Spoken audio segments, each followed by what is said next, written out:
Kilo టమాటా 60 రూపాయలు ఉంటే పావలాకు ఇవ్వమంటే కుదురుతుందా? కిలో పాలకూర కట్టలు 115 రూపాయలు పలికితే 10 పైసలకు అడిగితే ఏమంటారు? విక్రయదారులు ముమ్మాటికి చేదరించుకుంటారు. కానీ ప్రభుత్వమే అలా కొసరి ధరలు నిర్ణయిస్తోంది. నమ్మశక్యం కానట్లయితే ఐసీడీఎస్ ద్వారా మాతా శిశు ఆరోగ్యానికి కేటాయిస్తున్న నిధుల గురించి తెలుసుకోవాల్సిందే. ఐసీడీఎస్ ద్వారా గర్భిణులు, బాలింతలకు, చిన్నారుల కోసం కేటాయిస్తున్న నిధుల్ని చూస్తే ఆశ్చర్యం వేయకమానదు.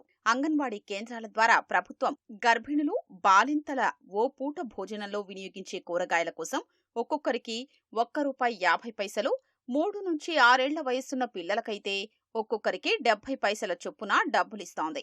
ఉదాహరణకు ఆదిలాబాద్లోని ఓ అంగన్వాడీ కేంద్రంలో 6 గర్భిణీలు, మరో 4 బాలింతలుంటే 15 రూపాయలు, 10 మంది చిన్నారులుంటే 7 రూపాయల్ని లెక్కేస్తే మొత్తం 20 మందికి కలిపి ఓ పూట కూరగాయల కోసం ₹22.50 చెల్లిస్తోంది. వీటితో ఆకుకూరలు, కూరగాయలు కొనొచ్చా అంటే కొని తీరాల్సిందేననేది ప్రభుత్వ నిబంధనగా సాగుతున్నట్లు ఈటీవీ ఈనాడు క్షేత్రస్థాయి పరిశీలనలో వెల్లడైంది.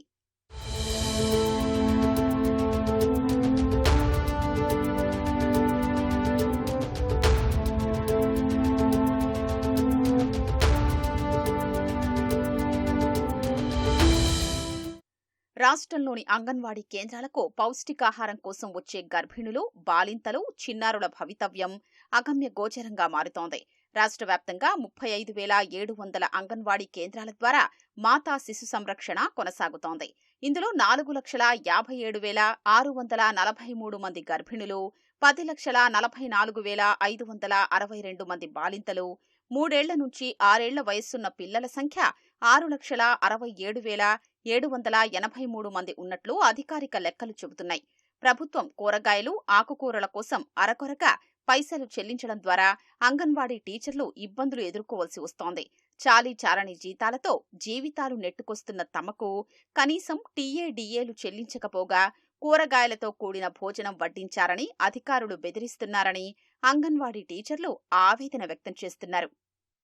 ఒక గర్భిణికి ₹1.50, ఒక పిల్లవానికి 75 పైసలు కూరగాయలకు. మరి ఈరోజు పెరుగుతున్న ధరలు 60-70 రూపాయలు టమాటా ఉంది. బీరకాయలు, వంకాయలు ఇవన్నీ పప్పులేసి కూరలలో కూర వండుకుంటారు. ఇవన్నీ ఎక్కడికి వెళ్ళి చేస్తాం మేము? ఒక పిల్లవానికి 50 పైసలు, ₹1.50 ఇస్తే కూరగాయలు కొనే స్తోమత ఉంటుంది మా దగ్గర. మాకు ఇచ్చే జీతాలు చక్కగా లేవు, కిరాయిలు లేవు, మరి అద్దె ఇంట్లో ఉంటున్నాము. మరి మాకు ఇవన్నీ పిల్లవాళ్ళకు పెట్టడానికి డబ్బులు రోజు సరిపోవు కదా మాకు. మరి మా మీదనే పెత్తనాన్ని సాధిస్తారు. మరి వాళ్ళు పిల్లలు, తల్లులు ఇదేం పెడుతున్నారు అధికారులు మమ్మల్ని నిలదీస్తే మేము ఎక్కడికి వెళ్ళి తెస్తాము? ఇక్కడ ఏదైతే పౌష్టికాహారం గవర్నమెంట్ ఇస్తుందో అదే పౌష్టికాహారాన్ని మాకు ఇస్తున్నారు. ఇక్కడ పాలు, గుడ్డు, అన్నము డైలీ పెడతారు. గవర్నమెంట్ ఏదైతే సప్లై చేస్తున్నదో ఇక్కడ అంగన్వాడీ కేంద్రంలో అది డైలీ ఇస్తారు. గవర్నమెంట్ సరఫరా చేయకపోతే అంగన్వాడీ వాళ్ళు మాకెలా ఇవ్వగలరు కదా. అంగన్వాడీకి ఇంత 20 రూపాయలకు ఏం రాదు. సీజన్లో 20-30 రూపాయల కిలో ఏ మాల్ రాదు. అన్ని పిరమైనాయి, గింజలు పిరమైనాయి, మందులు పిరమైనాయి, ప్రతి రేటు పిరమైంది. గవర్నమెంట్ ఇవ్వాలా సార్, దానికి ఏదో లెక్కలు చేసి ఇవ్వాలా. ఆదిలాబాద్ జిల్లాలోని చాలా అంగన్వాడీ కేంద్రాలకు ఇప్పటికే నాణ్యత లేని నకిలీ వస్తువులు సరఫరా అవుతున్నట్లు ఈటీవీ క్షేత్రస్థాయి పరిశీలనలో వెల్లడైంది. తాజాగా కూరగాయల కోసం కేటాయించే నిధులు పైసల్లో ఉండడం, అవి కూడా చెల్లించకపోవడం విస్మయానికి గురిచేస్తోంది. ఆదిలాబాద్లోని రైతు బజార్లో మనమున్నాం. కూరగాయలు, ఆకుకూరల పట్టికను ఒకసారి పరిశీలిద్దాం. టమాటాలు 40, వంకాయలు 100, బీరకాయలు 90, బెండకాయ 60, దొండకాయ 70, కాకరకాయ 90, చిక్కుడుకాయ 100 రూపాయల కిలో పలుకుతుంది.